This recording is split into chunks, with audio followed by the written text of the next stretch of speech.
Live from our 7 Tasmania studios, your nightly news with Kim Miller begins now.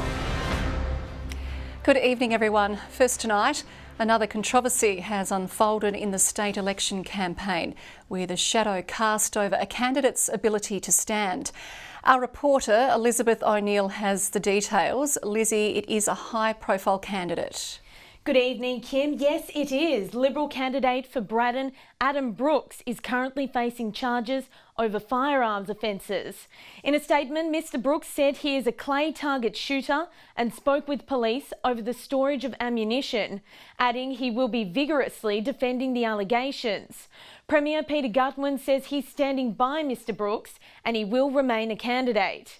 It comes as the Labor Party is also facing pressure over one of its candidates, with calls for Franklin candidate Fabio Cangelosi to quit. The federal Labor leader packing his bags for Tasmania earlier than expected. I'm surprised to be here at this time for an election, because we know the election was due in 2022. Anthony Albanese flying here as the state Labor leader, Rebecca White, goes into damage control over a growing factional divide. After Franklin candidate Fabiano Cangelosi said the party's stance on pokies is unacceptable. The Greens doubling down on calls for Mr Cangelosi to resign. I personally think that Mr Cangelosi's position as a candidate for Franklin for Labor is surely untenable. But Ms White is standing by him as a candidate. The Labor Party has a very clear platform and policy when it comes to a number of issues, and candidates are aware of that when they put their hand up to stand for the Labor Party. I've spoken to that candidate. That is not our policy, and I have made that clear. The Labor Party pledging to invest $4 million to create local apprenticeships through an online system allowing job seekers to register for positions, as well as implementing an apprenticeship quota on government jobs. On every single government contract, whether it's building a road or building a hospital, 1 in 5 of those workers is an apprentice. The Liberal Party continued spruiking its health policies, today focusing on rural health, promising a deal with the Royal Flying Doctors Service. Within 30 days of forming government, should we be re-elected as a majority government, we will commence good faith negotiations with the Royal Flying Doctor Service to negotiate up to a 10-year strategic partnership. The plan pitched to support mental and oral health services on the West Coast, Huon Valley and Central Tasmania. Elizabeth O'Neill, 7 Tasmania News. A man remains in hospital in a critical condition after he was struck by a car while cycling in South Hobart. The 64-year-old was riding with a group of 3 others on Huon Road when the crash happened. An early morning ride with friends comes to a swift and terrible end. Around 7 o'clock this morning, a group of 4 cyclists were riding down Huon Road toward Hillborough Road. It's then police say a passing black sedan made a left-hand turn, colliding with a 64-year-old glebe man who was cycling with his mates. The car driver has obviously stopped, as have the other 3 pushbike riders, and rendered assistance. The cyclist was rushed to the Royal Hobart Hospital suffering chest and head injuries. He remains in a critical condition. The 28-year-old Sorrel man behind the wheel was also taken to hospital for drug and alcohol testing. Speed and alcohol and drugs don't appear to be a factor in the collision at this stage. Police are appealing for more information as investigations continue. The message for motorists: be aware of just how vulnerable cyclists are on our roads. They're on their morning ride. It's a close-knit community, and we certainly feel for the people involved and for the rider and his family. Sean McComish, 7 Tasmania News. A West Moona man has been charged after an alleged attempted armed robbery. Police say he entered an adult shop on Main Road in Moona around 3 p.m. yesterday. The 38-year-old's accused of threatening a female staff member with a knife and demanding cash. Police were called and he was arrested at the scene. No one was injured during the incident. He faced court today, where he was bailed to reappear in June. Global mining giant GFG Alliance says its financial woes will not affect jobs at its Liberty Bell Bay smelter. Court documents have been lodged as creditors try to seize control of some of the assets from the ailing company. It was all smiles 3 months ago when GFG Alliance purchased Temco's Bell Bay smelter. What a great day for Northern Tasmania. We couldn't be more delighted. But now creditors have lodged court documents trying to seize assets following the collapse of its main lender. I was briefed yesterday in terms of matters there. My understanding is that Liberty Bell Bay stands alone, is not caught in this current action that's underway. The company's finance structure means the Bell Bay smelter isn't directly affected. However, it was purchased for its ability to supply the Whyalla Steelworks, one of the assets in the crosshairs. In a statement, a spokesperson for GFG Alliance said, GFG's Australian operations are performing strongly amidst strong steel and mining markets, and we are continuing to implement our 100-day strategy at Liberty Bell Bay, which is primarily an export business. The 250 workers at the site have been reassured any potential closure in Whyalla wouldn't spell the end for their jobs here. Look, we're monitoring the situation very closely, but in the discussions that we've had with the company, they have assured us that it is business as usual. Josh Duggan, 7 Tasmania News. More terrifying footage has emerged of a fire which broke out on board an Australian Antarctic resupply ship. A vessel will be sent to meet the MPV Everest, which is still more than 1,000 nautical miles away in the Southern Ocean. Far from help or home, this is a seafarer's worst nightmare. On Monday, flames engulfed an engine room on board Antarctic resupply ship MPV Everest. This has been a traumatic experience for everyone on board, and the AAD is working closely with the ship's operator. The fire incinerated 2 small boats on the deck. Luckily, all 109 crew and expeditioners escaped injury. Now another vessel is being sent to meet the Everest in the remote Southern Ocean. The Everest is not in distress, however we think it's prudent to send an additional vessel. It obviously takes some time to identify a suitable vessel and to deploy it to the location. 2 engines are still running and the Everest is travelling at a rate of 10 knots.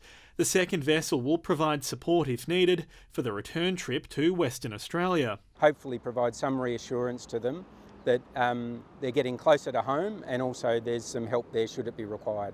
The ship had been at sea for 2 months resupplying Mawson and Davis stations. It had previously suffered a smaller fire in the battery room.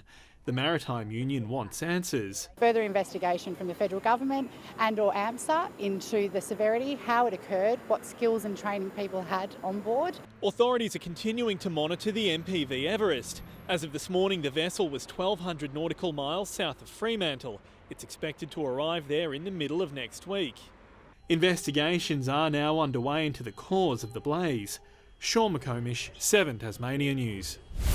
Welfare groups are calling on all sides of politics to pick up the shovel and build thousands of new social housing homes.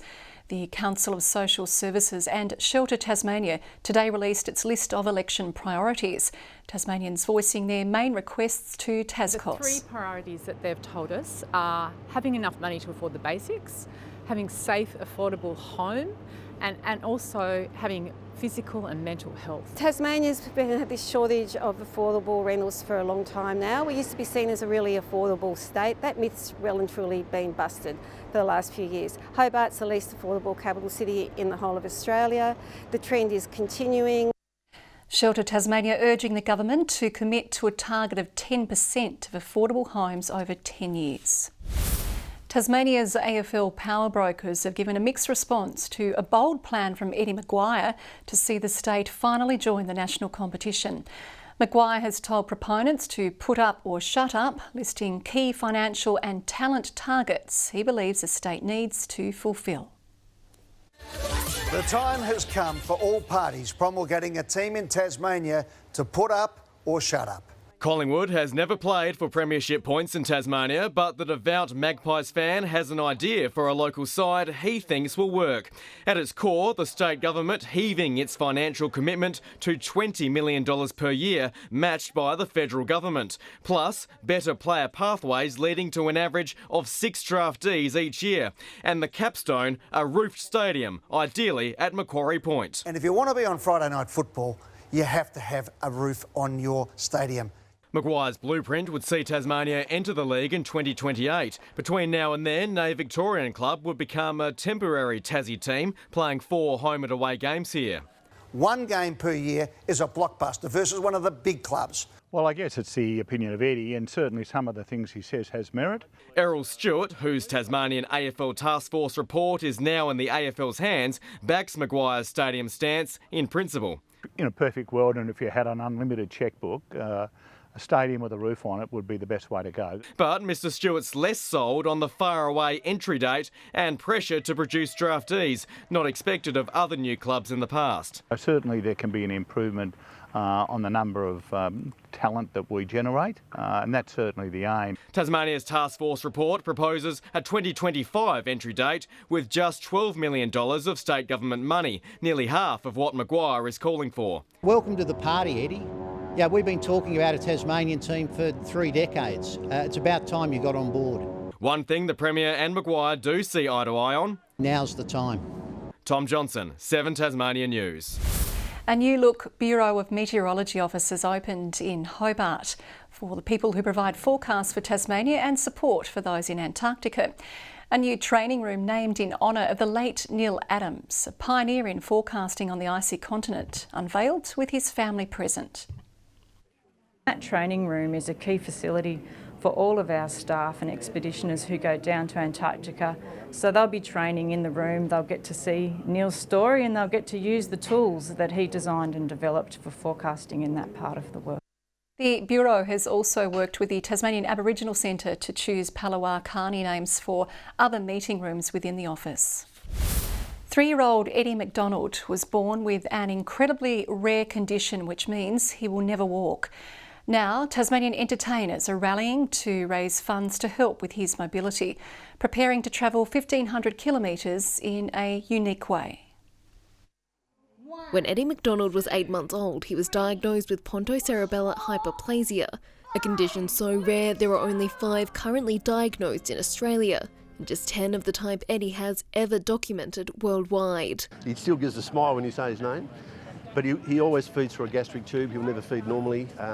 He'll probably never use his hands to hold anything, and he'll never walk. Relying on the help of his mum Jessica to get around. Getting heavy, and it is a bit difficult to get him in and out of a car seat in the car and then lifting his chair into the boot all the time. And we do go to multiple appointments a day. Which will become more difficult as he continues to grow. Now family and friends are rallying to raise money to help them purchase a vehicle and the equipment required to assist with his mobility. We need a ride for Eddie, okay?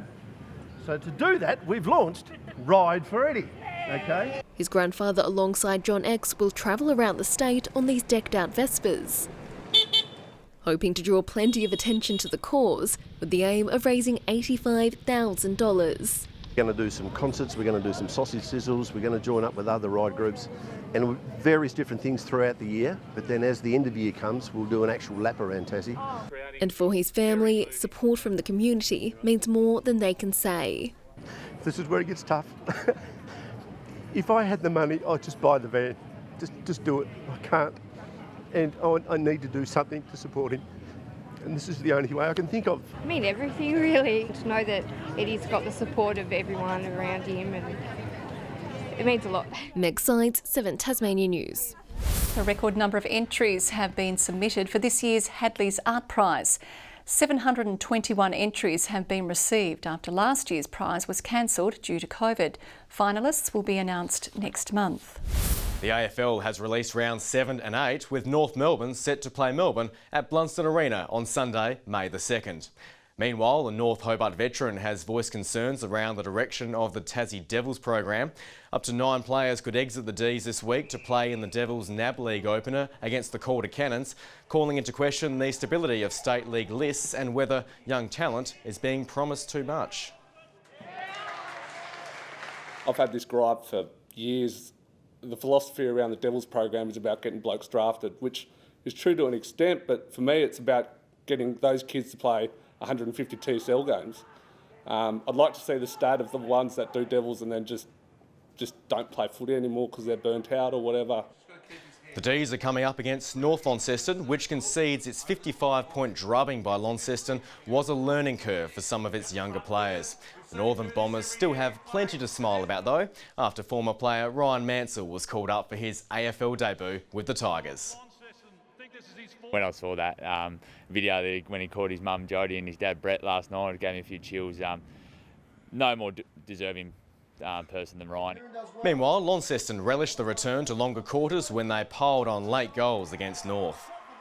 We feel like the longer quarters and the longer games will hold us in really good stead, and hopefully that can become a trend that in the last quarter we can run over the top of sides. The Blues have the bye this week. Tasmania's cricket season has had a crash landing. The Tigers were tossed aside by Western Australia, losing by 159 runs. Only Bo Webster put up a fight with the bat with an unbeaten 51. Jackson Bird and Sam Rainbird had 3 wickets each with the ball, but the innings was expensive, the Warriors posting 307 at the whacker.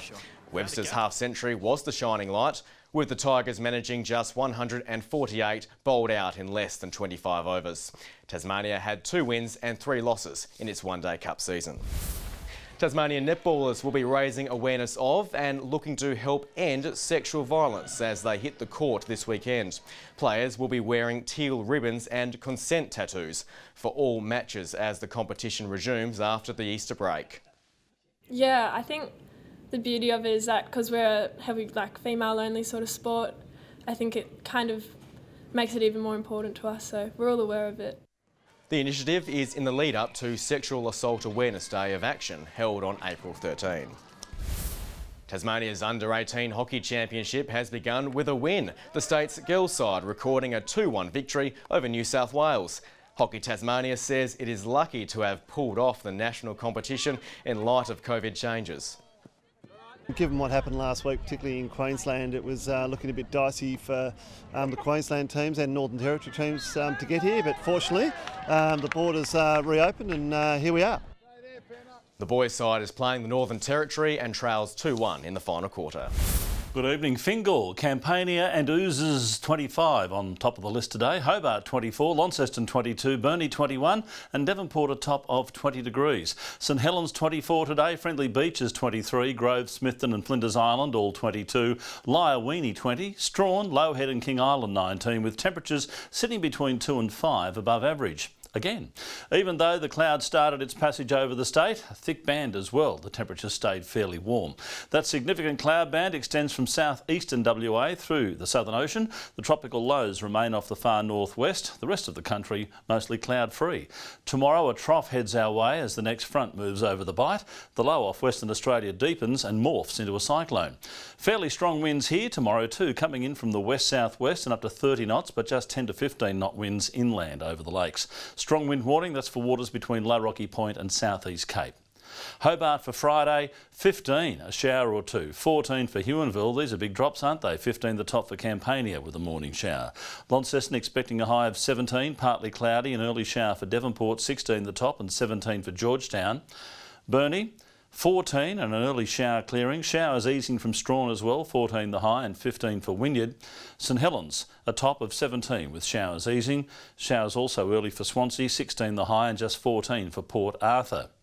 A bit going on Saturday with showers moving through along with possible hail and thunderstorms over the west and snow to 700 metres. Partly cloudy over the north and east with showers elsewhere and snow above 600 metres on Sunday. And on Monday conditions clearing for most of the state, a few showers for the west and far south. Partly cloudy in Perth, 28. Fine for Adelaide, early showers and a cool day in Melbourne. Partly cloudy conditions over Sydney with 29 there and a sunny 31 in Brisbane. Temperature holding up in Hobart, 21 at the moment, 17 in Launceston, Devonport 17. Under a bit of stress tonight, Kim. I've got to get the makeup off, go to the loo, get home, have dinner and be settled in the couch for the footy in 20 minutes. Do you wear makeup? Can't really tell. Before we leave you tonight, a surprise visitor has delighted West Hobart residents after it was spotted on CCTV. This curious little Tasmanian devil was captured wandering up to the front door of a suburban home in the early hours of Monday morning. Residents say they were excited by the find. And that is all your news for now. I'll be back later with updates. Thanks for joining us. Good night.